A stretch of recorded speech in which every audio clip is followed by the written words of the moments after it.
الحمد لله وأشهد أن لا إله إلا الله وحده لا شريك له وأشهد أن محمدا عبده ورسوله صلى الله عليه وعلى آله وصحبه أجمعين أما بعد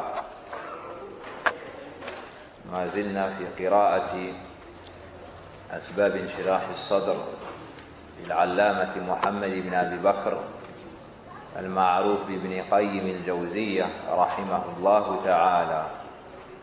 Nous sommes toujours dans la lecture des magnifiques paroles du grand savant Muhammad ibn Abi Bakr, qui est plus connu sous le nom d'Ibn Qayyim al-Jawziyya rahimahullah ta'ala. Et ce passage de son livre Zadul Ma'ad se nomme Asbab Inshirah al-Sadr, les causes de l'épanouissement de la poitrine. قال المؤلف رحمه الله تعالى فأعظم أسباب شرح الصدر التوحيد وعلى حسب كماله وقوته وزيادته يكون انشراح صدر صاحبه. L'auteur a commencé en disant le principal moyen de l'épanouissement de la poitrine est l'unicité d'Allah. Et en fonction de sa perfection, sa force et son augmentation sera l'épanouissement de la poitrine de la personne.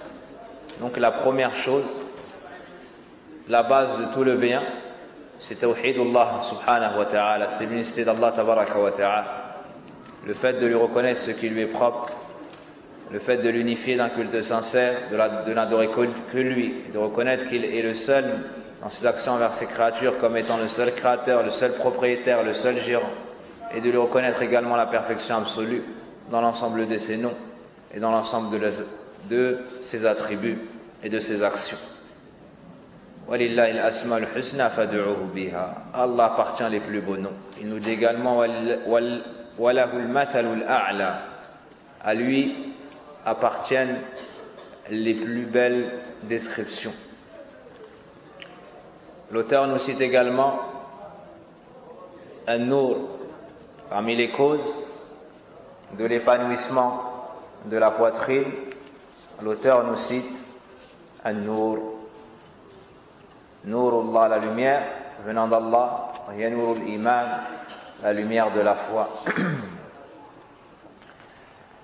Elle apaise la poitrine et l'élargit, ainsi le cœur se réjouit. Il nous dit qu'il y a également la lumière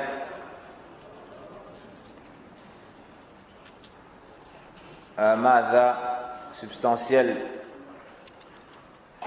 Celle-ci apaise la poitrine. Et les endroits sombres causent le contraire. L'obscurité rend étroite la poitrine. Et concernant le hadith que nous avons lu hier, l'auteur nous dit وقد روى الترمذي في جامع عن النبي صلى الله عليه وسلم أنه قال إذا دخل النور القلب انفسح وانشرح. قال وما علامة ذلك يا رسول الله؟ قال الإنابة إلى دار الخلود والتجافي عن دار الغرور والاستعداد للموت قبل نزوله.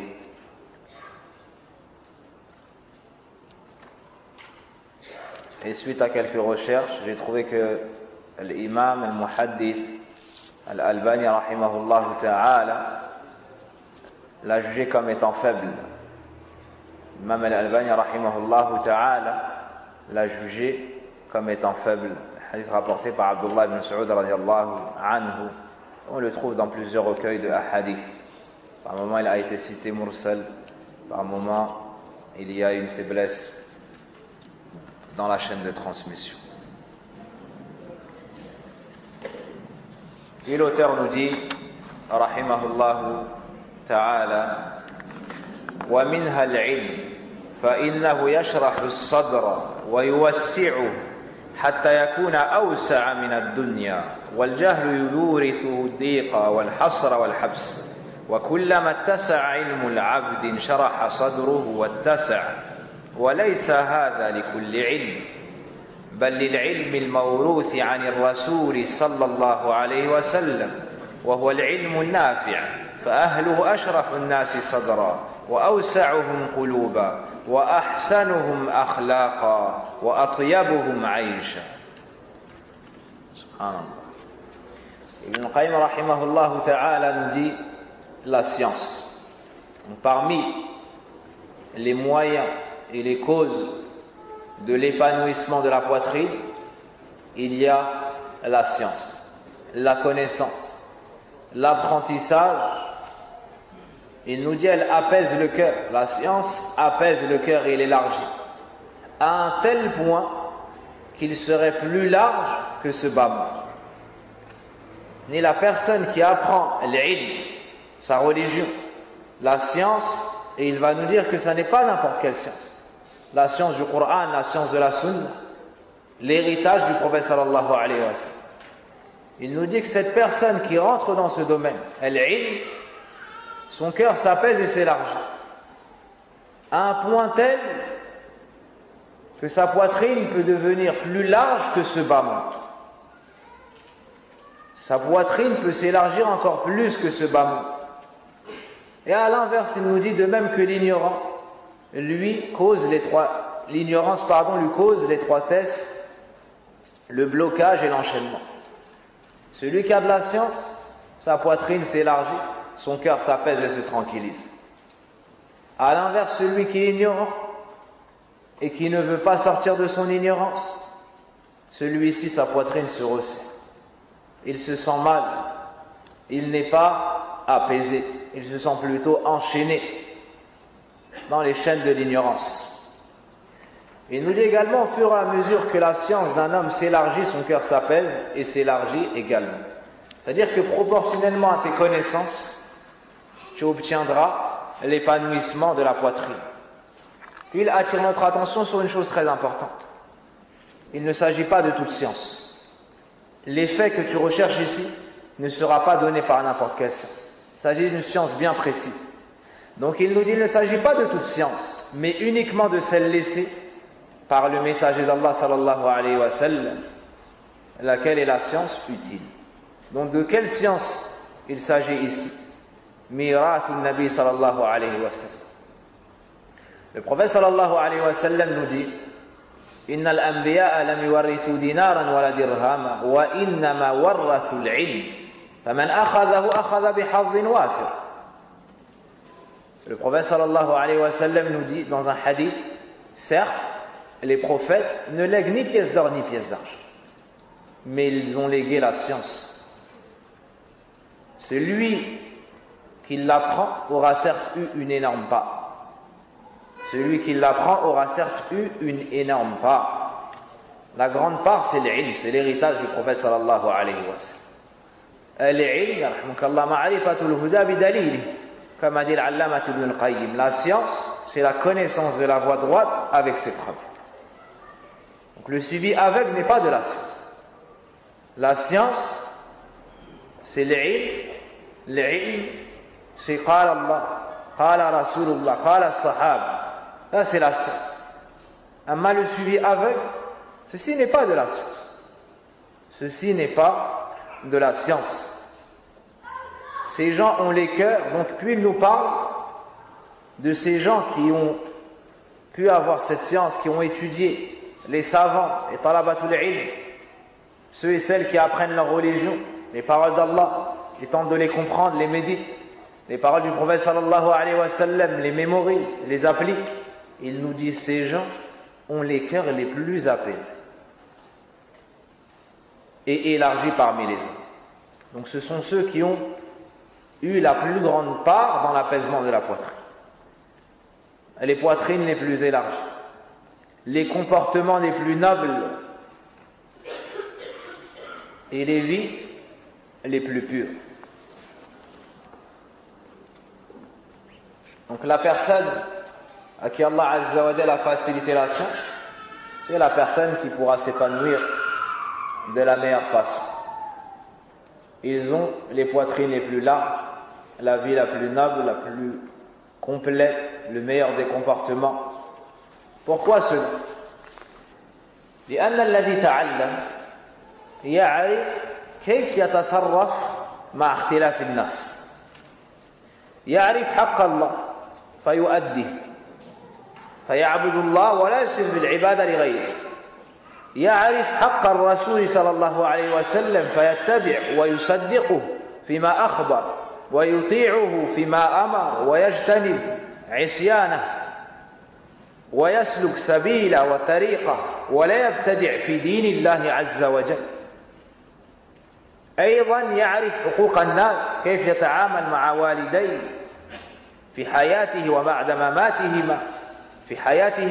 مماتهما، يعرف كيف يتصرف مع جيرانه، مع أهله، مع أولاده، مع عماله، يعرف كيف يتصرف مع المسلم الصالح ومع المسلم العاصي ومع الكافر ومع الحيوانات. هذا الذي تعلم فهو على نور من ربه، يعرف كيف يتصرف إذا ابتلي، كيف يتصرف إذا أنعم عليه، كيف يتصرف إذا أذنب. هذا الذي هو منشرح الصدر. Donc celui qui a de la science, quelle que soit la situation, aura l'apaisement de cette poitrine. Pourquoi? Car il sait comment se comporter dans toute situation. Il a des règles, il est sur une voie claire. Il est sur une voie claire. Tout ce qu'il fait, il le fait avec science. Il ne met pas un pied devant l'autre, si ce n'est avec un texte.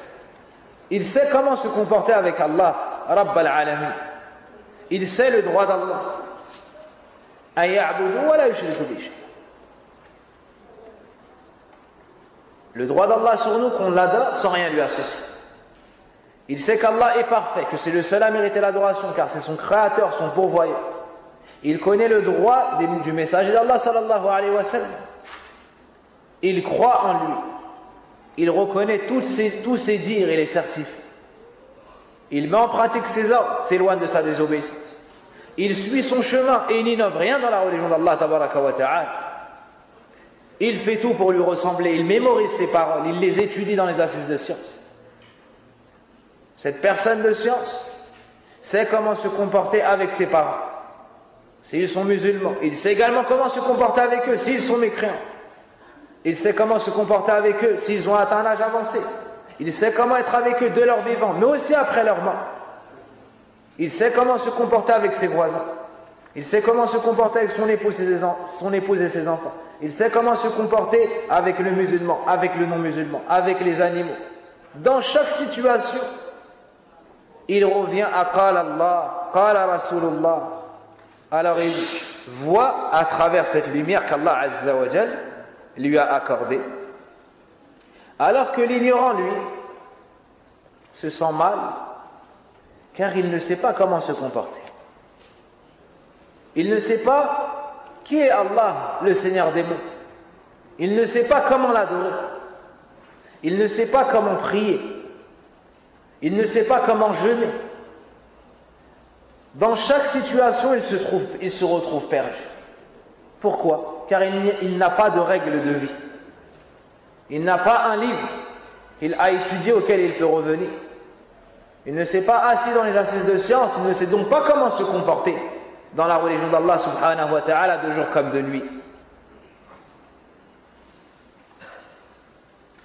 Le savant a une croyance authentique. Son cœur est illuminé de par la lumière du Coran et de la Sunna. L'ignorant ne sait pas quelle conviction avoir.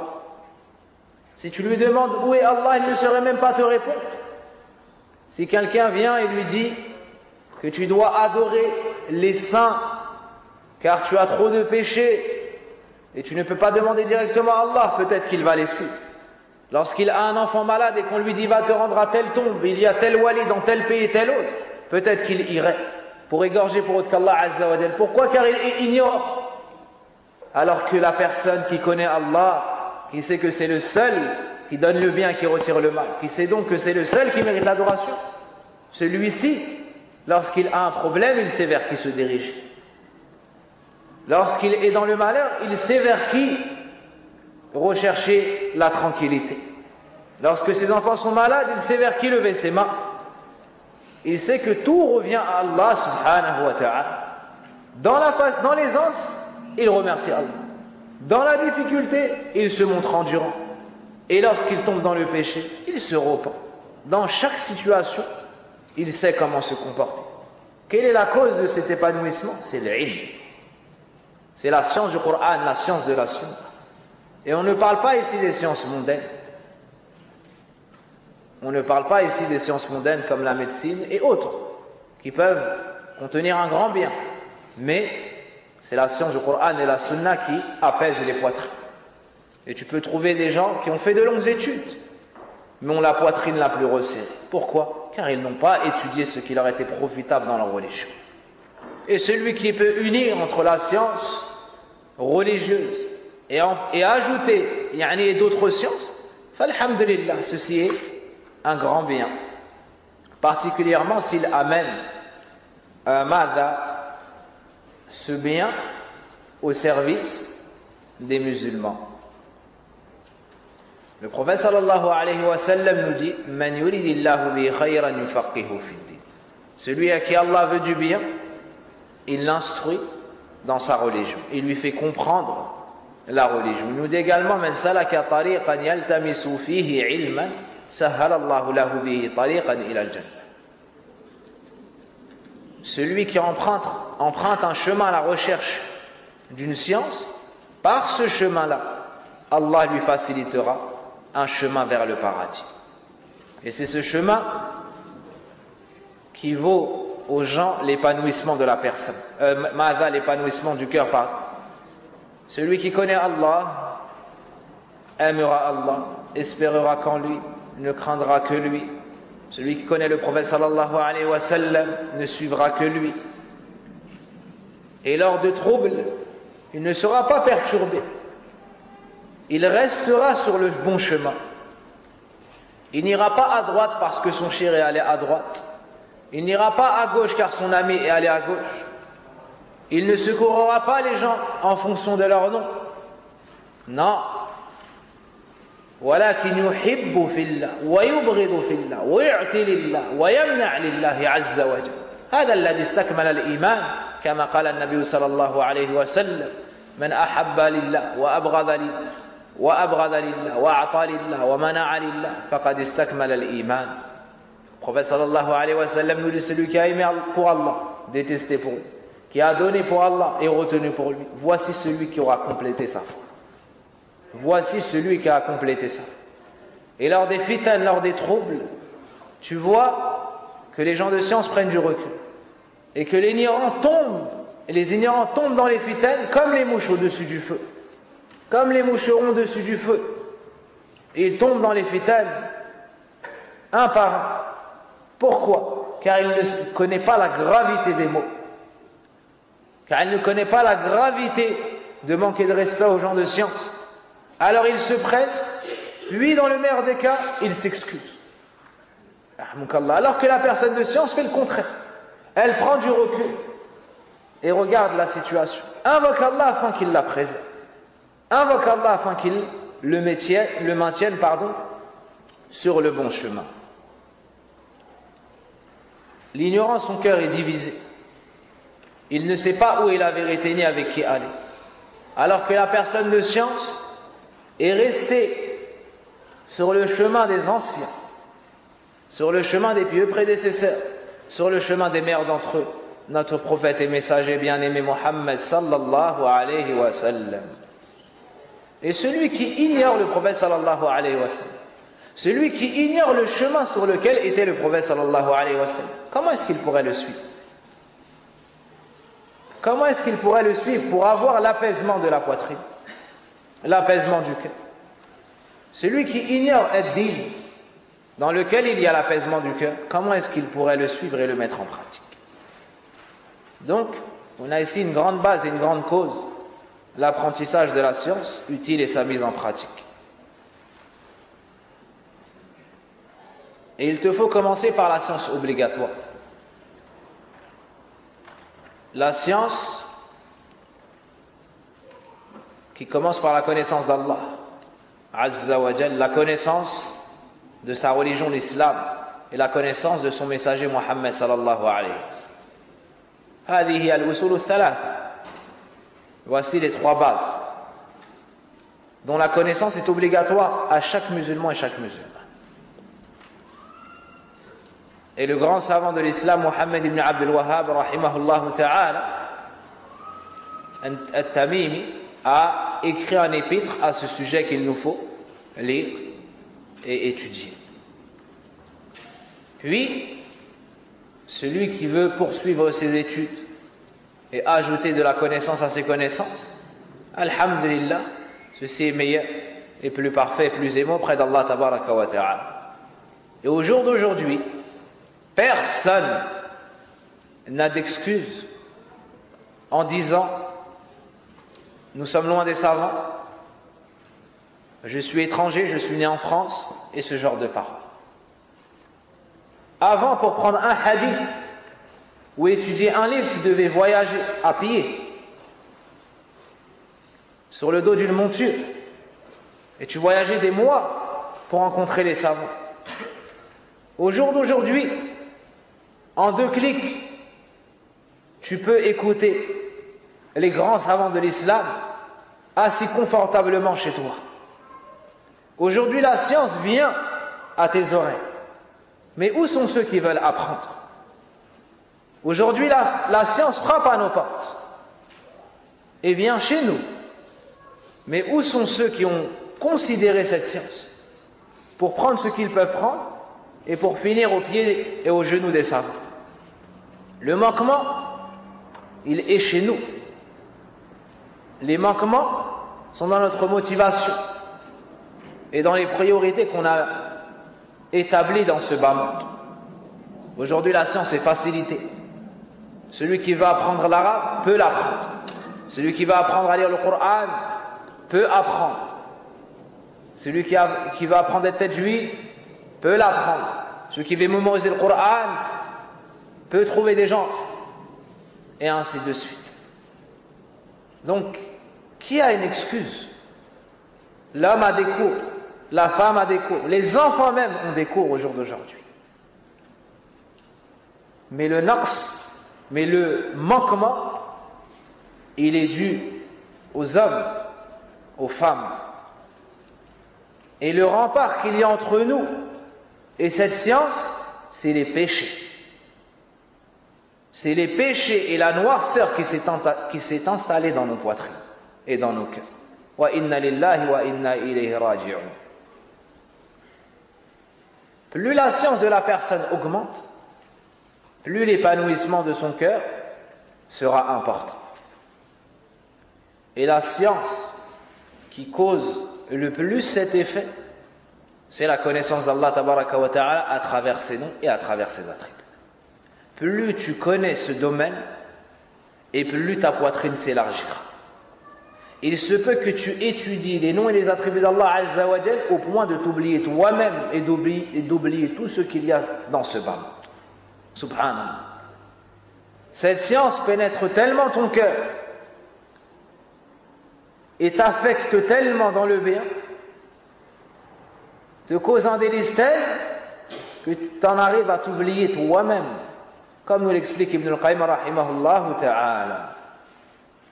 Puis il passe à une autre cause en disant wa minha al-inabatu ila Allah subhanahu wa ta'ala wa mahabbatu bikulli al-qalbi wal-iqbalu alayhi wat-tana'um bi'ibadati fala shay'a ashrahu li sadri al-'abd min dhalik hatta innahu yaqulu ahyana in kuntu fi al-jannati fi mithli hadhihi al-halah fa inni idhan fi 'ayshin tayyib.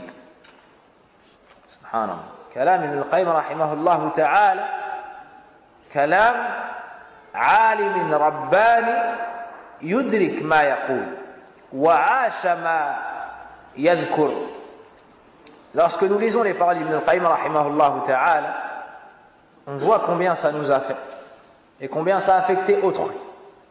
Ceci car Ibn al-Qayyim rahimahullah ta'ala, ce qui apparaît de lui, nahsabu kadhalik wallahu hasibuh, c'est qu'il parlait avec son cœur de ce qu'il a vécu lui-même. Il parlait avec son cœur et de ce qu'il a vécu lui-même.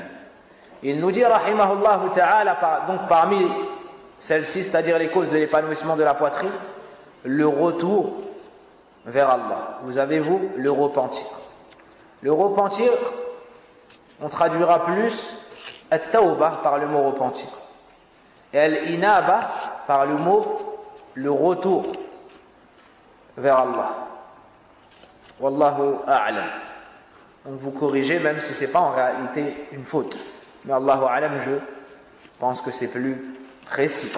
Al-inaba wa ar-ruju' ila Allah subhanahu wa ta'ala bil isra' wa imtithal li awamirihi wa tarki ma'siyatihi. Al-inaba, c'est un retour vers Allah. Tu t'empresses de revenir vers Allah Azza wa Jal, tu sors de sa désobéissance, tu reviens à son obéissance, tu accours vers lui, puis tu empruntes le chemin de la droiture. Ça, c'est l'inaba. C'est plus que le repentir. Il y a un repentir et plus que cela. At-tawbah, c'est le fait de délaisser le péché avec un regret et la ferme intention de ne plus y retourner. Et al-inaba, il y a la notion de précipitation. Tu accours vers Allah tabaraka wa ta'ala. Et aussi, il y a une istiqama qui s'ensuit. Tu observes la droiture après cela. L'auteur nous dit wa mahabbatu bi kulli al-qalb. Donc, le retour vers Allah et son amour de tout cœur. C'est important. Yani aimer Allah, mais de tout ton cœur. Pas une partie pour Allah, une partie pour le wali. Comme le font les mushrikoun. وَمِنَ النَّاسِ مَا يَتَّخِذُ مِن دُونِ اللَّهِ أَنْدَادًا يُحِبُّونَهُمْ كَحُبِّ اللَّهِ وَالَّذِينَ آمَنُوا أَشَدُّ حُبًّا لِلَّهِ. Parmi les gens, il y en a qui aiment Allah ou bien qui donnent des égaux à Allah. Les aimant comme on aime Allah. Et certes, ceux qui ont cru ont un amour plus ardent. L'amour que les croyants ont pour Allah est plus fort, plus pur et ardent que l'amour que les associateurs ont. Pourquoi? Car l'amour du croyant qu'il porte à Allah est pur. C'est du monothéisme pur. Alors que l'amour des associateurs, il y a une part pour Allah, une part pour le wali, une part pour le mort, une part pour le djinn, une part pour le shaitan, une part pour le foulal. Subhanallah. Comment est-ce qu'il va goûter à l'apaisement du cœur avec cette division qu'il a dans son cœur? Alors que le muwahhid, le monothéiste, son cœur est uni. Et il se dirige entièrement vers Allah tabaraka wa ta'ala. Il penche entièrement vers Allah azza. Il est rempli de l'amour d'Allah subhanahu wa ta'ala. Il ne peut aimer autre qu'Allah comme il aime Allah, car il n'y a plus de place dans son cœur pour autre que lui, subhanahu wa ta'ala, d'un amour, adoration. Wal-iqbal ilayh. Donc il revient vers Allah, il l'aime de tout son cœur, la hâte à lui et la réjouissance de son adoration. Donc il se dirige vers lui. Il s'empresse d'aller vers l'ordre d'Allah pour se soumettre à lui.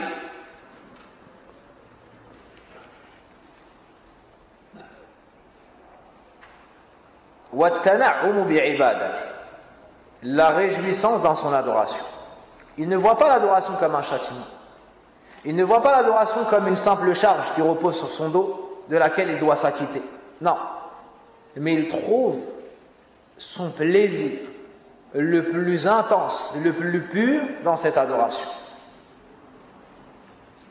Il ne ressent pas de moments plus agréables et d'instants plus forts que lorsqu'il adore Allah tabaraka wa ta'ala, que ce soit dans la prière, que ce soit dans le jeûne, que ce soit au moment où il fait une sadaqa, que ce soit au moment où il fait le hajj ou bien la umrah, et ainsi de suite dans l'ensemble des adorations. À chaque fois qu'Allah l'honore en lui permettant de se tenir debout devant lui ou incliné ou prosterné dans une adoration, alors il se réjouit. Alors il se réjouit. Alors que le munafiq ou bien le kafir, lorsque tu l'appelles à revenir à Allah Azza wa Jal, c'est comme si tu le faisais entrer dans un châtiment. Car il ne connaît pas ses sens. Il ne connaît pas la douceur de la foi. Il n'a pas goûté à la vraie vie. Il ne connaît pas le bonheur. Il pense pouvoir y accéder. Mais il est à l'image d'un homme qui court après son ombre. Il ne pourra jamais l'atteindre.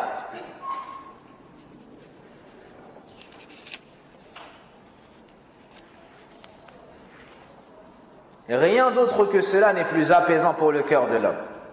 C'est-à-dire le fait de revenir vers Allah, le fait d'aimer Allah Azza wa Jal d'un amour total, de l'aimer, de remplir son cœur de son amour. Rien d'autre que cela n'est plus apaisant pour le cœur de l'homme. Au point qu'il se dit parfois, c'est-à-dire il arrive à un niveau d'apaisement du cœur tel que par moments il se dit, si je suis au paradis dans un tel état, j'aurai donc une vie agréable. Allahu Akbar. Fi dunya, dans ce bas monde. Et vous connaissez la difficulté de ce bas monde. Les maladies, la pauvreté, la séparation des bien-aimés et toutes les épreuves. Il arrive à un niveau d'apaisement tel qu'il se dit que si on me facilite l'entrée au fil Jannah, au paradis, et qu'au paradis je ressens cela, que je vis cette vie, alors ça sera une bonne vie. Alors que la vie du Jannah et la vie de Dunya, c'est incomparable, subhanallah. C'est incomparable. Le délice de la tombe est incomparable avec la Dunya.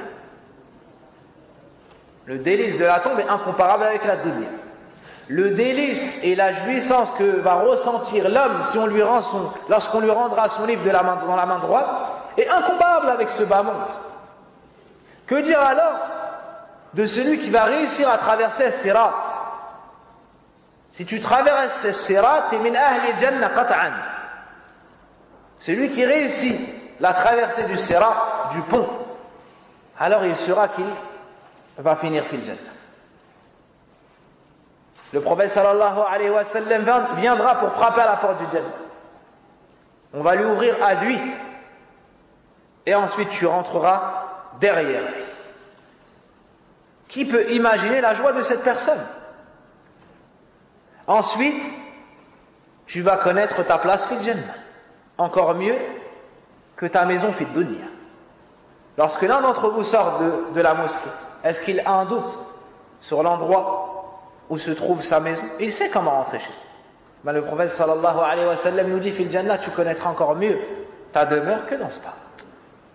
Malgré ça, Ibn al-Qayyim nous dit que des gens ont goûté dans ce bas monde un délice tel dans la connaissance d'Allah, dans l'ilm, dans le retour vers Allah, dans la soumission à Allah tabaraka wa ta'ala, et dans le fait d'avoir rempli son amour, son cœur de son amour, au point où ils se disent que si au Jannah on est comme on est fait dunya dans cet état, c'est une belle vie. Subhan al-Malik, Subhan al-Malik, as'alullah tabaraka wa ta'ala an yashraha suduran wa an yaj'alana mimman ahabbahu min kulli al-qalb.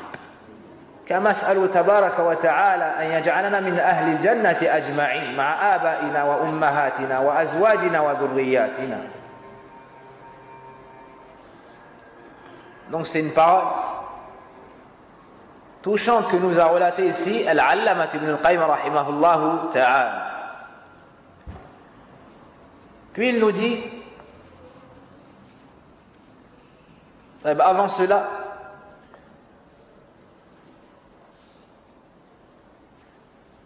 il faut faire la distinction, comme nous le dira ici Ibn al-Qayyim, entre l'amour d'Allah, l'amour en Allah pour lui, et l'amour avec Allah. Aimer Allah, c'est la plus grande des adorations. Et c'est la base de tout le monde. Aimer pour Allah, c'est une grande chose à laquelle on nous a encouragés. Et c'est une cause de l'entrée au paradis. Une cause pour être sous l'ombre du trône d'Allah. Mais la chose qui est blâmable, c'est aimer avec Allah. T'aimes Allah et t'aimes autre qu'Allah comme tu aimes Allah. D'un amour adoration. Et ça, c'est la pire forme de polythéisme. Aimer Allah, aimer un autre avec lui. Aimer Allah d'un amour que tu vas donner aussi à un autre que lui. هذا شرك أكبر مخرج من الملة. Voici le polythéisme majeur qui exclut la personne de l'islam. Un polythéisme qu'Allah ne pardonne qu'avec un repentir. Donc tu dois te diriger avec tout ton cœur vers Allah tabaraka wa ta'ala, accourir vers lui, t'empresser d'aller dans son adoration, à la recherche de son agrément. Si tu fais cela, alors tu pourras espérer goûter au plaisir de l'adoration. Celle qui repose sur l'ikhlas, sur la sincérité. Contrairement au mushrik, à l'associateur qui a le cœur divisé.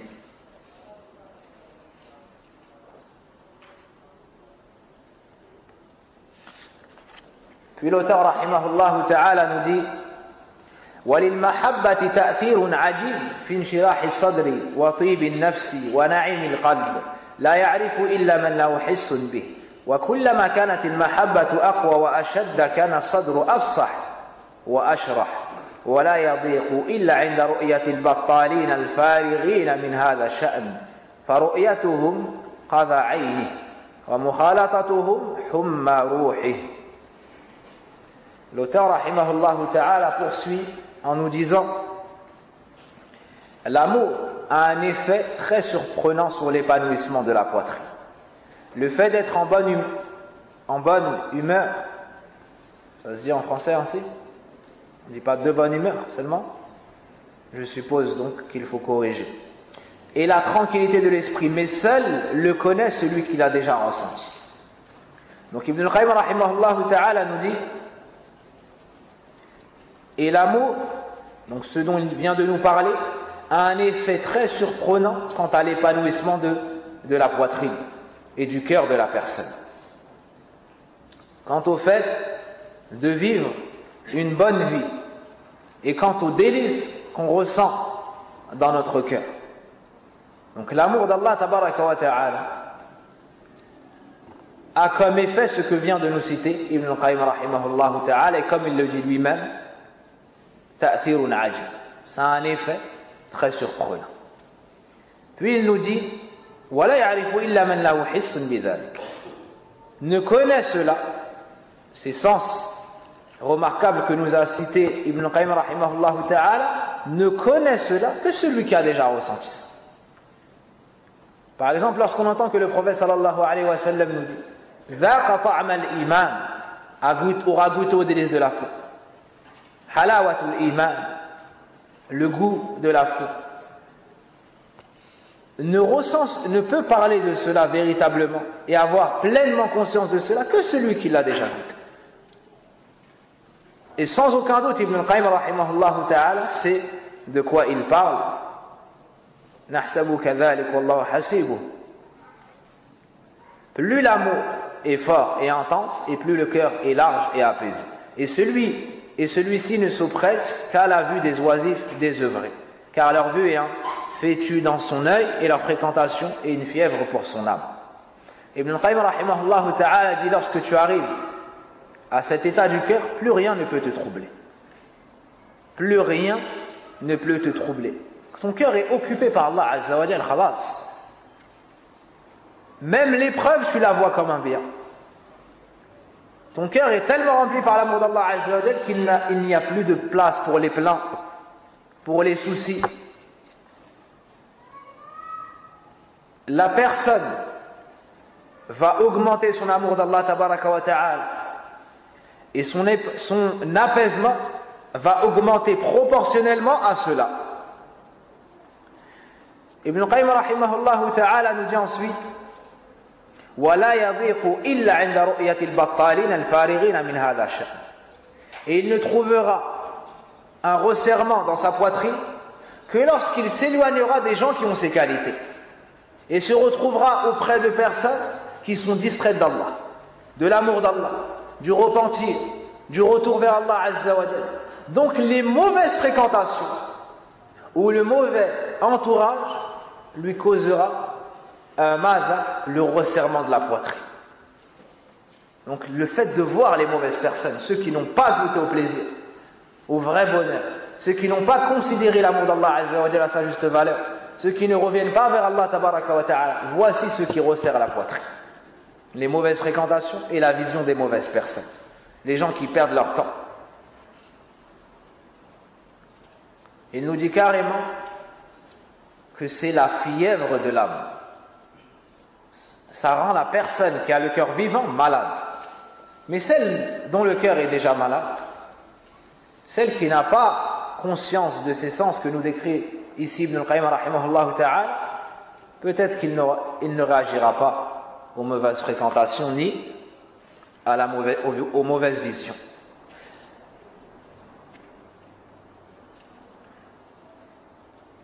Celui qui fréquente, donc à l'inverse, celui qui fréquente ceux qui aiment Allah, ceux qui reviennent vers Allah tabaraka wa ta'ala, celui-ci, son amour pour Allah ne fera qu'augmenter, et son apaisement du cœur avec. Ceux qui sont préoccupés par leur dunya, au point de s'éloigner d'Allah tabaraka wa ta'ala, ceux qui sont préoccupés par leur argent et leur confort dans ce bas monde, au point de ne pas se préoccuper de ce qu'aime Allah, ni du suivi du prophète sallallahu alayhi wa sallam, ces gens-là n'auront jamais connaissance de ce dont nous parle ici Ibn al-Qayyim rahimahullah ta'ala, wa billahi at-tawfiq.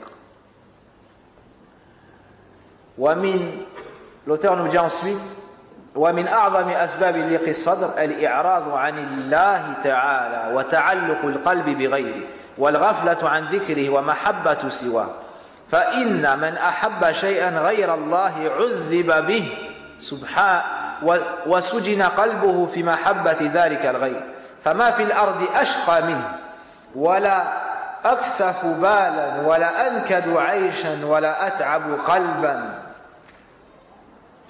فهما محبتان. Ibn al-Qayyim rahimahullah ta'ala nous dit,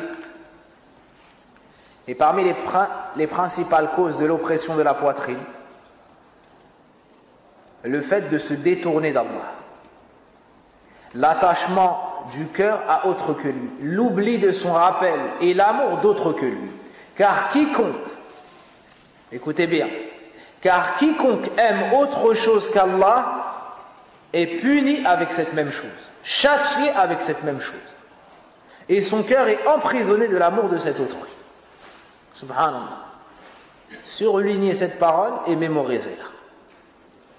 هذا كلام نفيس جدا والكلام كله نفيس في الحقيقة.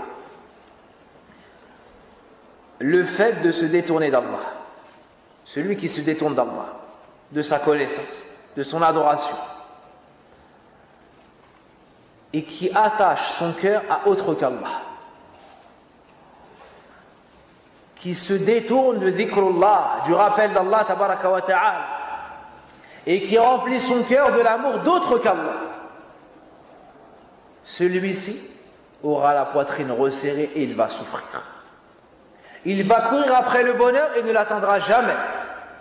Et ce dans quoi il pensera trouver son bonheur ne sera en réalité que son châtiment, que son malheur, que son poison.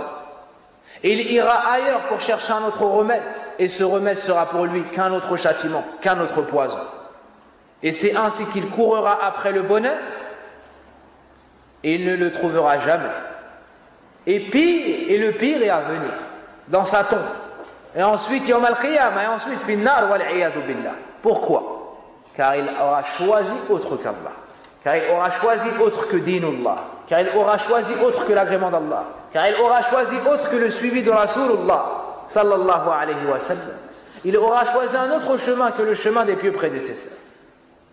Il n'aura pas eu l'apaisement de la poitrine ni du cœur dans ce bas monde, ni dans sa tombe, et le pire l'attend fil akhira, le jour où il rencontrera Allah tabaraka wa ta'ala, et qu'Allah n'acceptera rien de lui, car il aura refusé de suivre les enseignements qui sont venus avec son messager sallallahu alayhi wa sallam. Ibn al-Qayyim rahimahullah ta'ala nous dit que celui qui rattache son cœur à un autre qu'Allah, en aimant autre qu'Allah, il sera châtié avec cet autre. Un homme qui aime une femme dans le haram, par exemple, il aime cette femme, il fréquente cette femme, il va avec cette femme. Cette femme, à travers elle, il a cherché l'apaisement de sa poitrine. En réalité, elle ne sera qu'une punition pour lui et qu'un châtiment pour lui. La femme qui cherche l'apaisement de son cœur à travers un homme dans le haram, elle fréquente des hommes en dehors du mariage, elle court après un bonheur, elle prétend souffrir et donc chercher le bonheur. Alors, elle transgresse les limites d'Allah tabaraka wa ta'ala et parle avec des hommes, va avec des hommes, s'enferme avec des hommes et commet le haram avec des hommes et permet à des hommes de faire avec elle ce que seul son mari pouvait faire avec elle. Au final, cet homme ne sera, ou ces hommes ne seront pour elle qu'un châtiment. Qu'un châtiment. L'homme qui va dans l'alcool ou la drogue pour s'épanouir et goûter au repos de ce bas monde, cette drogue et cet alcool ne sera pour lui qu'une punition, le resserrement de la poitrine est le plus grand châtiment. Et il ne ressortira de ces ténèbres qu'avec un repentir sincère, qu'avec un retour à Allah tabaraka wa ta'ala, qu'avec un suivi du chemin du prophète sallallahu alayhi wa sallam. Ainsi, il n'y aura personne de plus malheureux, de plus inquiet, dont la vie est plus difficile et dont le cœur est plus malade que lui. Subhanallah. Ibn al-Qayyim rahimahullah ta'ala ne s'est pas contenté de nous citer les causes de l'apaisement de la poitrine, il nous a cité également les causes de la dureté du cœur, les causes qui vont rendre ton cœur resserré et t'enlever le bonheur. Wallahu al-musta'an. Donc celui qui se détourne d'Allah va perdre. Et sachez même que parmi les annulatifs de l'islam, les choses qui excommunient la personne de la religion d'Allah Azza wa Jal, il y a al-i'rad anillah wa an dini. Celui qui se détourne d'Allah Azza wa Jal, il ne connaît pas l'islam, n'apprend pas l'islam, ne met pas en pratique l'islam, il tombe forcément dans le kufr wa shirk. Cette personne-là n'a pas de part dans l'islam. Cette personne-là n'a pas de part dans l'islam. Et le grand savant Mohammed ibn Abdul Wahhab rahimahullah ta'ala a cité en Madha le 10e annulatif de l'islam dans son épître en citant cela. Celui qui se détourne de la voie du prophète sallallahu alayhi wa sallam, celui qui par excellence a eu le cœur le plus la poitrine la plus détendue et le cœur le plus heureux, comment est-ce qu'il pourrait goûter à la tranquillité de l'esprit et du cœur?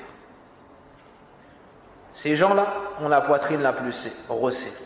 Pourquoi? Elles se sont détournées d'Allah et ont rattaché leur cœur à autre qu'Allah. Elles se sont détournées de la voie du prophète sallallahu alayhi wa sallam et ont suivi autre que lui. Son cœur est préoccupé par autre qu'Allah. Son cœur est préoccupé par la dunya. Lorsqu'il rate une salade, ceci ne lui fait pas mal. Mais lorsqu'il rate sa passion, mais lorsqu'il rate ce qui habite son cœur, comme dunya, alors il se tire les cheveux. Il n'arrive plus à dormir. Et il opprime ceux qui sont autour de lui. Et il ne cesse de rappeler cette chose qu'il a perdue, son argent. Et regarde ceux qui sont passionnés par le foot. Au moment de la prière, lorsqu'ils sont devant un match, pour eux c'est un grand dilemme. Soit il reste devant sa passion, pour avoir, comme il le prétend, le plaisir des yeux et du cœur, soit il s'éloigne de son bien-aimé, cette télé et ces joueurs qui courent derrière une balle, pour venir à la mosquée. Et dans le cas où il réussit à délaisser son écran et qu'il se retrouve dans la salade, alors son cœur est resté chez lui. Et il ne fait que penser, est-ce que telle équipe va l'emporter ou telle autre? Celui-ci est châtié par ces matchs de foot. Celui-ci souffre devant cette télé lorsque son équipe perd. Alors que ces gens qui courent derrière cette balle ne savent même pas qu'il existe. Lui connaît leur vie, le numéro inscrit sur leur maillot.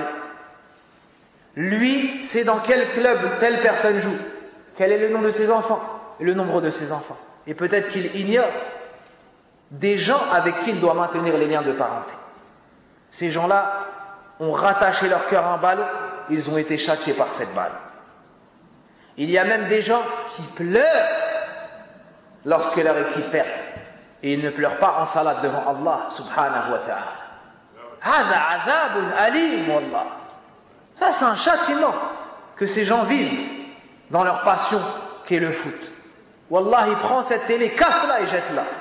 une télé qui t'empêche de pleurer devant Allah Azza wa Jal, et tu pleures devant un écran pour des hommes, Subhan al-Malik, une télé qui te fait rater salawat, une télé qui t'empêche de te rappeler d'Allah Azza wa Jal, casse-la et jette-la, wallah.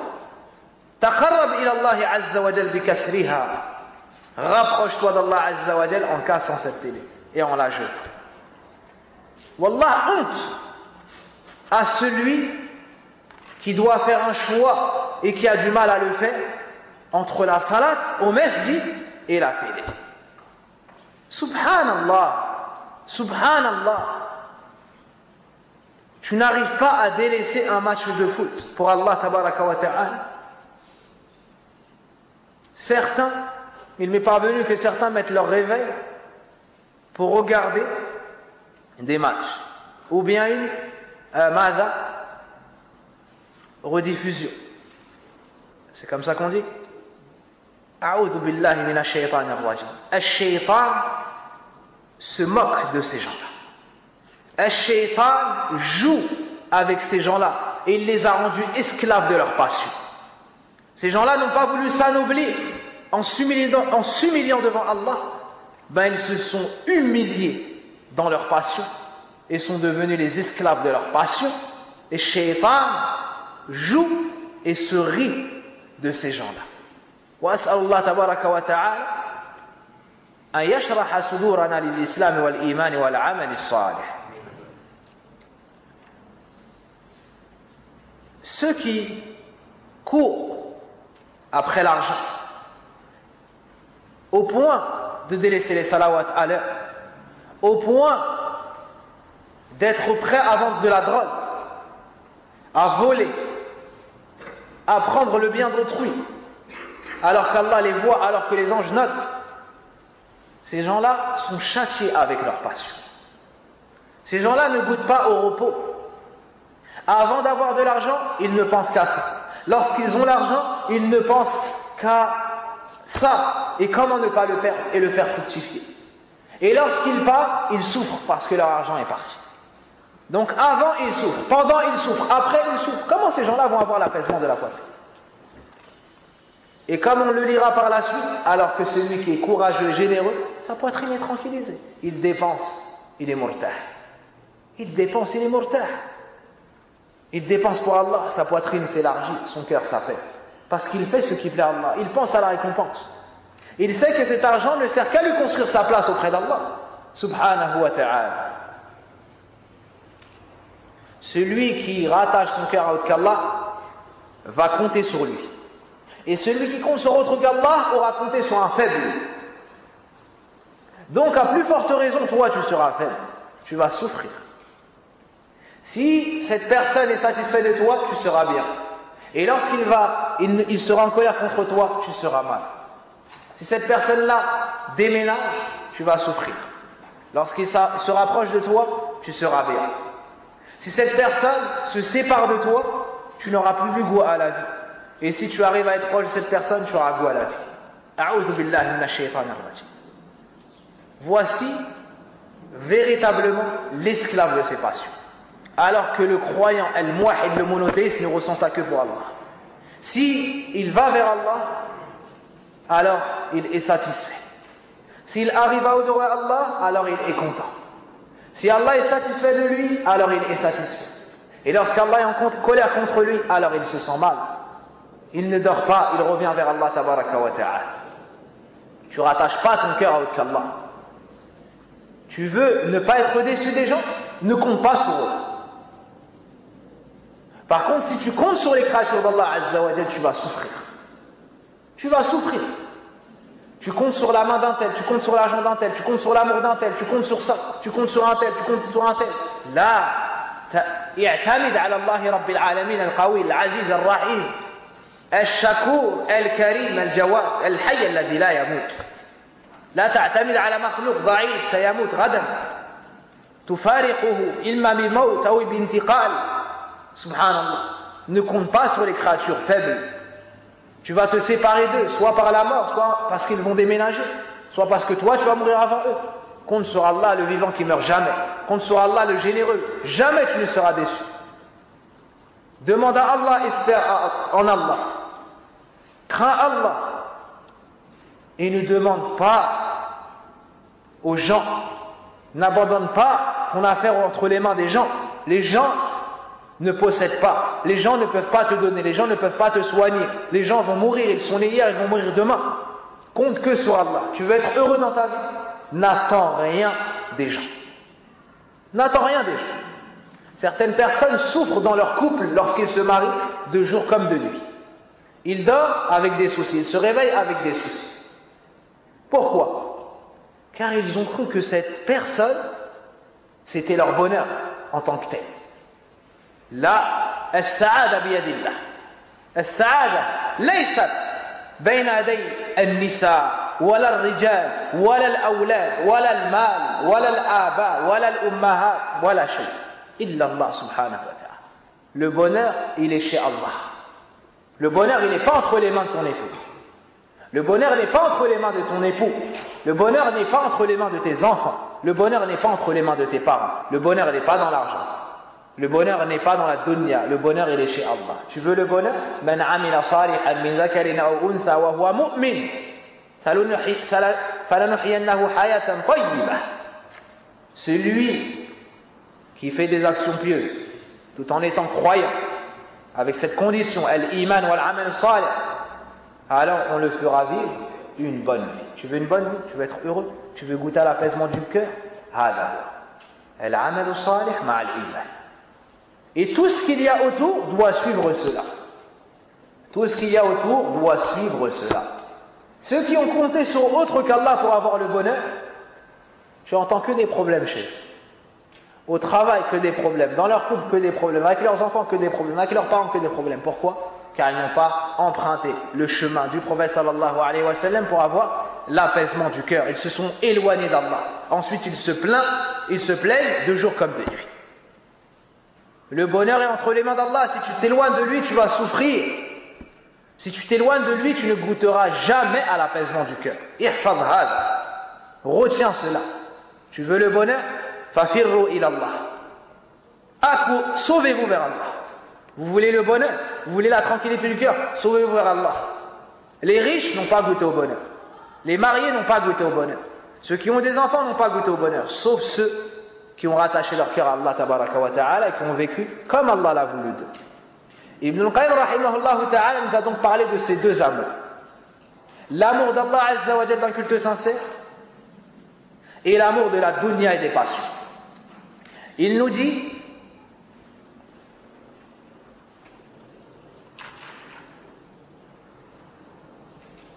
وهما محبة هي جنة الدنيا وسرور النفس ولذة القلب ونعيم الروح وغذاؤها ودواؤها بل حياتها وقرة عينها وهي محبة الله وحده بكل القلب. سبحان الله. Donc il y a deux types d'amour. L'amour d'Allah subhanahu wa ta'ala. L'amour intense. Celui-ci est le paradis de ce bas monde ici-bas. Celui qui goûte à ça sera fil jannah fil dunya. La joie de l'esprit, la réjouissance du cœur, le délice de l'âme, sa nourriture spirituelle, son remède contre toute maladie, et même sa vivacité, sa consolation.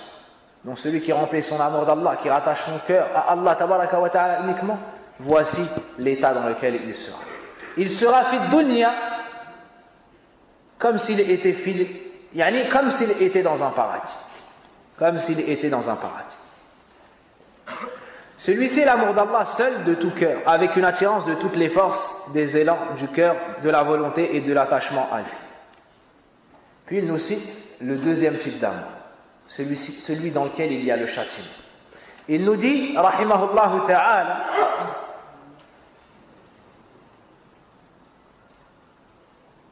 ومحبة هي عذاب الروح وغم النفس وسجن القلب وضيق الصدر وهي سبب الألم والنكد والعناء وهي محبة ما سوى سبحانه. Il nous dit ensuite, l'autre amour est un supplice de l'âme, une angoisse, un emprisonnement du cœur et une oppression de la poitrine. Et c'est aussi la cause du malheur, de l'ennui et de la peine. La cause du malheur, de l'ennui et de la peine. Celui-ci est l'amour d'autre qu'Allah, l'exalte. Mafhoum. Donc il y a l'amour d'Allah qui cause tout le bien, la jouissance du cœur, l'apaisement de la poitrine. Le deuxième type d'amour, l'amour d'autre qu'Allah, tabaraka wa ta'ala, celui qui n'est pas pour Allah. Celui qui cause la distraction, celui qui fait que tu t'éloignes d'Allah, celui qui fait que tu désobéis à Allah, tabaraka wa ta'ala, celui-ci est un châtiment, tu seras angoissé, tu seras peiné, tu vas souffrir dans ton bas monde. Et dans l'au-delà, ce qui attend est bien pire. Sallallahu yahfazana. Donc c'est une épreuve, tu es éprouvé par les gens, tu es éprouvé par ceux que tu aimes et ceux que tu aimes. Tu ne dois jamais laisser la place qui doit être pour Allah à autre qu'Allah tabaraka wa ta'ala. Et rappelez-vous l'épreuve d'Ibrahim alayhi salam et d'Ismaïl.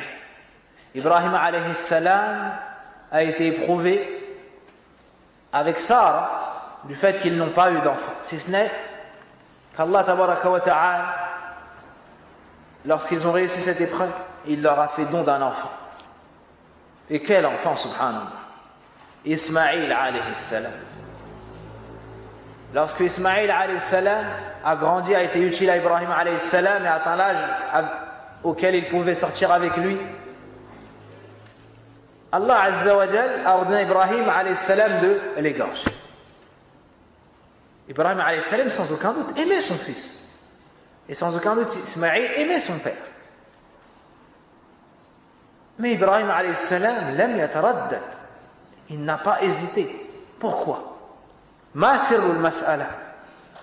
Quelle est la clé de la réussite dans cette épreuve? Mahabbatullah bi kulli qalb. Il a aimé Allah de tout son cœur. Et dans son cœur, rien n'a pu obstruer ce chemin-là. Cette place.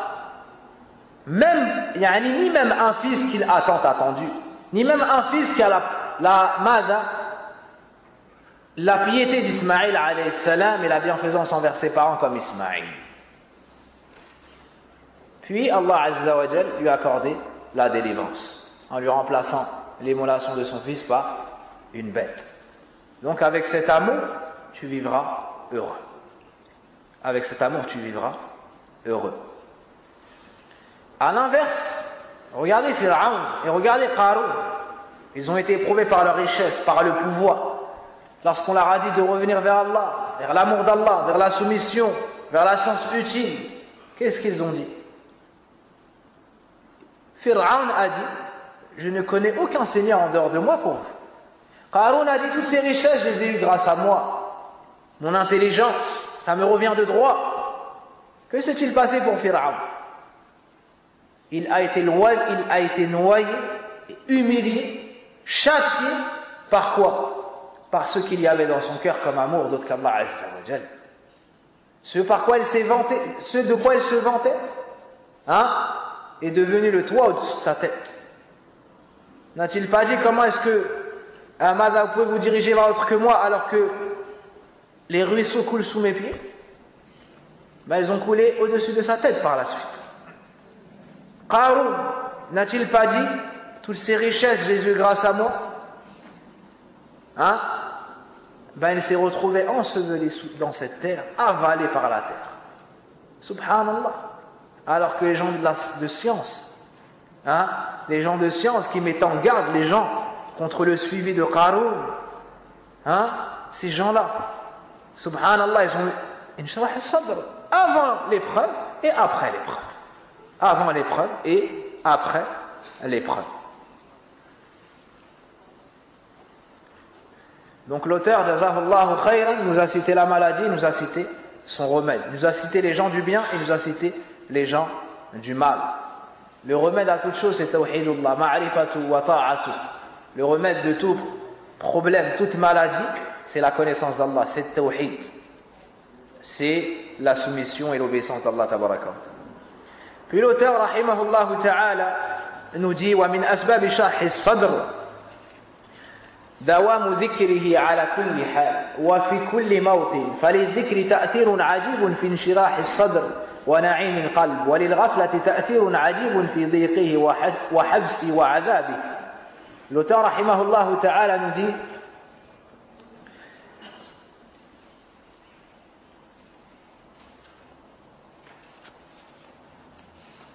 parmi les causes de l'épanouissement de la poitrine, la constance dans l'évocation d'Allah. Le fait de toujours l'évoquer. Donc son rappel et la mention de son nom. À tout instant. À tous les instants. En toutes circonstances. Et à n'importe quel endroit. Le rappel a un effet étonnant sur l'épanouissement de la poitrine et l'apaisement du cœur, de même que l'insouciance et l'oubli, donc du rappel d'Allah, a un effet d'oppression, d'emprisonnement et de souffrance sur la poitrine. Donc ici, Ibn Qayyim rahimahullah ta'ala nous parle de zikrullah, le rappel d'Allah. Tu te rappelles d'Allah avec ton cœur, tu te rappelles d'Allah sur ta langue, tu te rappelles d'Allah avec tes membres. Plus la personne se rappelle d'Allah avec son cœur, plus cela aura un effet sur sa langue et avec ses mains. Et ceux qui désobéissent à Allah, c'est parce qu'ils ont eu des manquements dans le rappel d'Allah tabaraka wa ta'ala. Tadhkurullah idha stayqadta. Tu te rappelles d'Allah lorsque tu te réveilles. Alhamdulillah, alladhi ahyana ba'da ma amatana wa ilayhi nushur. Lorsque tu te réveilles, tu te rappelles du bienfait d'Allah Azza wa Jalla sur toi, alors tu l'évoques. Ensuite, probablement que tu vas aller pour faire tes besoins. Avant de rentrer, tu fais ton invocation. En sortant, tu fais ton invocation. Ensuite, tu fais le wudu. Avant le wudu, tadhkurullah. Après le wudu, tadhkurullah. Tu salli, tadhkurullah. Ba'da as-salah, tadhkurullah. Fi athna'i as-salah, tadhkurullah. Lorsque tu sors de chez toi, tadhkurullah. Lorsque tu rentres chez toi, tadhkurullah. En rentrant chez toi, tu passes le salam, fihi zikrullah. Tu approches ton épouse, tadhkurullah. Avant de manger, tadhkurullah. Avant de boire, tadhkurullah. Après avoir mangé, tadhkurullah. Fi kulli hal tadhkurullah. Ta vie, au moment où tu ouvres les yeux, jusqu'au moment où tu les fermes, t'es anta fi dhikrillah. La journée du croyant, c'est dhikrullah. Dites-moi un exemple, un moment où tu te sépares de dhikrullah, tu ne trouveras pas. Al-mu'minu sadiq ne trouve pas. Même le moment où il ne peut pas évoquer Allah Azza wa Jalla avec son cœur, avec sa langue, il ne l'oublie pas avec son cœur. Il ne l'oublie pas avec son cœur. Et certains parmi les salafs disaient que parmi les grands bienfaits d'Allah Azza wa Jalla sur nous, le fait de pouvoir faire ses besoins. Et cette parole a été attribuée à Ali ibn Abi Talib. C'est-à-dire même un endroit dans lequel nous n'avons pas le droit de mentionner le nom d'Allah tabaraka wa ta'ala, particulièrement lorsqu'on fait nos besoins karamakumullah. Et certains parmi les salafs ont trouvé les bienfaits d'Allah tabaraka wa ta'ala. Subhanallah. La purification du ventre et le fait d'être en bonne santé pour pouvoir adorer Allah tabaraka wa ta'ala, même dans cela, ils ont trouvé un dhikr. Même dans cela, ils ont trouvé un bienfait d'Allah tabaraka wa ta'ala. Et celui qui vit ainsi, sans aucun doute, son cœur va déborder d'amour pour Allah tabaraka wa ta'ala. Son cœur va se remplir d'épanouissement, de tranquillité et de bonheur. Ça, c'est les invocations du matin, les invocations du soir, les invocations au moment d'aller dormir également. Na'am. Lorsque tu t'allonges, tu te mets sur le côté droit et tu mets ta main sous ta joue, tu invoques Allah Azza wa Jal avec tout ce qui a été cité du prophète sallallahu alayhi wa sallam. Même la personne qui va se réveiller entre le fajr et ce moment-là, yadhkurullah, subhanallah. Même à ce moment-là, il va se rappeler d'Allah. S'il fait un cauchemar, yadhkurullah. S'il fait un cauchemar, yadhkurullah. S'il se réveille, yadhkurullah. Wa hakadha, il reprend une journée de dhikr. Ensuite, il va se coucher, yadhkurullah. Et s'il se réveille, yadhkurullah. même s'il ne se réveille pas et qu'il ne reparle qu'au moment où on va le questionner dans sa tombe, s'il était pieux, sayuwaffiquhu Allah, yadhkurullah. On va lui dire man rabbuk, ma dinuk, man nabiyyuk, sayadhkurullah. Yuwaffaq ila dhikrillah. Pourquoi? Parce que fi dunya dhakara Allah. Fayuwaffiquhu Allah fi qabrihi. Allah Azza wa Jalla lui accordera également la réussite dans sa tombe, car il s'est efforcé de l'évoquer sur la terre. Dans la terre, Allah Azza wa Jalla également va lui faciliter afin qu'il puisse l'évoquer. يثبت الله الذين آمنوا بالقول الثابت في الحياة الدنيا وفي الآخرة ويضل الله الظالمين ويفعل الله ما يشاء.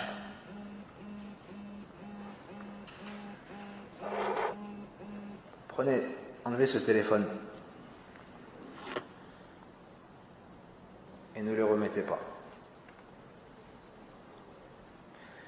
Parmi les invocations qui nous ont été légiférées et dans lesquelles il y a le plus grand bien et d'énormes récompenses, al-ikthar min at-takbir wa at-tahlil, tahlil wa at-tasbih, na'am. Donc le fait de dire beaucoup Allahu Akbar, Subhanallah, Alhamdulillah, La hawla wa la quwwata illa billah, La ilaha illallah. Le prophète sallam dit les meilleures paroles les plus aimées auprès d'Allah, La ilaha illallah, Subhanallah, Alhamdulillah, wa la ilaha illallah, Wallahu Akbar. Le prophète sallallahu alayhi wa sallam nous encourage aussi à dire Subhanallah, bihamdi, Subhanallah, al-azim. Al-kathra, al-istikthar min al-tawbati wa al-istighfar. Le fait de beaucoup dire Astaghfirullah wa atubu ilayh. Bonne nouvelle à celui qui trouvera dans ses faits, il y a beaucoup d'istighfar. Donc tout cela fait partie de dhikrullah et il y a d'énormes récompenses dans cela. Et plus tu comprends ce que tu dis, plus tu tireras profit de ces paroles.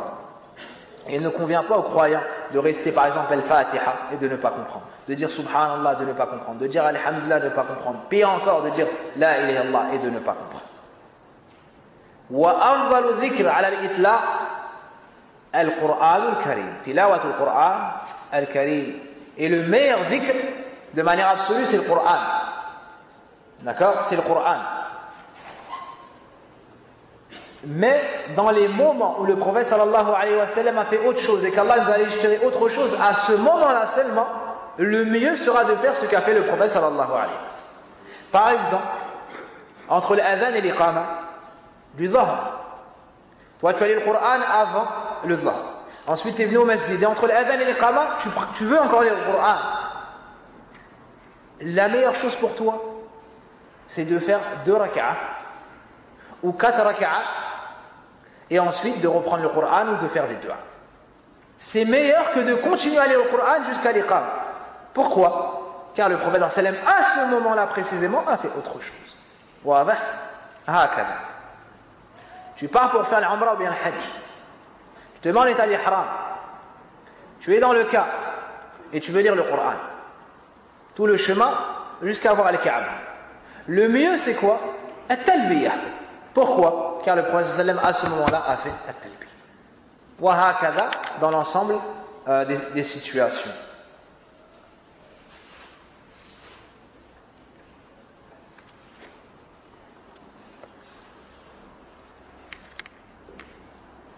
Tu dois trouver ton repos dans le rappel d'Allah tabaraka wa ta'ala. Certaines personnes lorsqu'elles sont seules, elles ne peuvent pas vivre.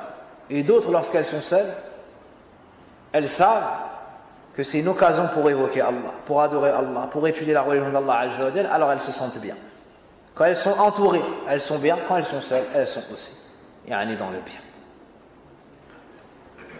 Tu dois te rapprocher d'Allah, évoquer Allah au point où tu te sens proche de lui. Au point où tu ne connais plus la solitude.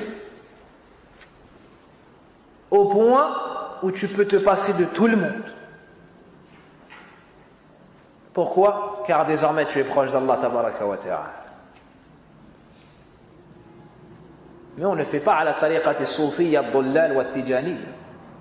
Mais on ne fait pas à la manière des soufis égarés et des tijani qui disent qu'il faut se mettre dans des pièces sombres et s'éloigner pour être que avec Allah tabaraka wa ta'ala et l'évoquer avec des invocations que le prophète sallam n'a pas légiférées. Comme ils ont l'invocation Al-Fatih, dans lesquelles il y a du polythéisme, du shirk, et dans lesquels ils ont affirmé des choses pour le prophète sallam, hein, que nous n'avons pas le droit de donner si ce n'est à Allah tabaraka wa ta'ala.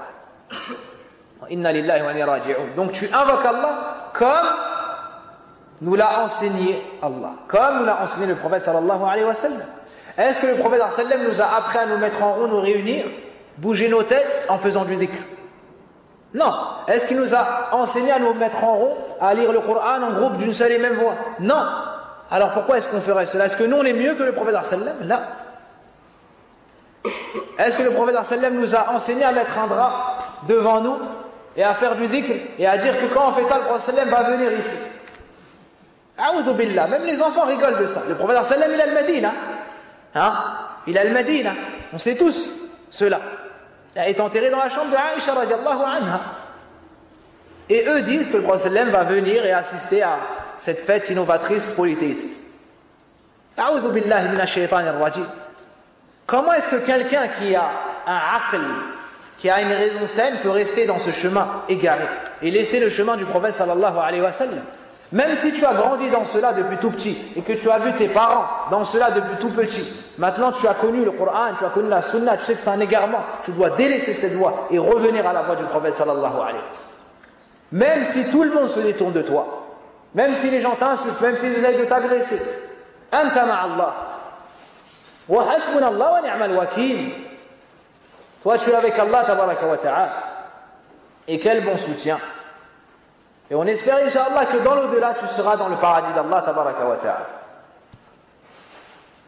À l'inverse, le fait d'être distrait du rappel d'Allah cause le châtiment du cœur, l'emprisonnement du cœur. Ceux qui sont occupés par leur dunya et qui délaissent l'adoration d'Allah et le rappel d'Allah, ces gens-là sont dans une grande souffrance. Ils recherchent le remède, mais ils ne savent pas que le remède en réalité il est dans le rappel d'Allah, la soumission d'Allah et l'apprentissage de sa religion. Ensuite, l'auteur nous cite Al-Ihsan, Inch'Allah ta'ala. On finira cela demain, Inch'Allah ta'ala. Wa subhanaka Allahumma wa bihamdik.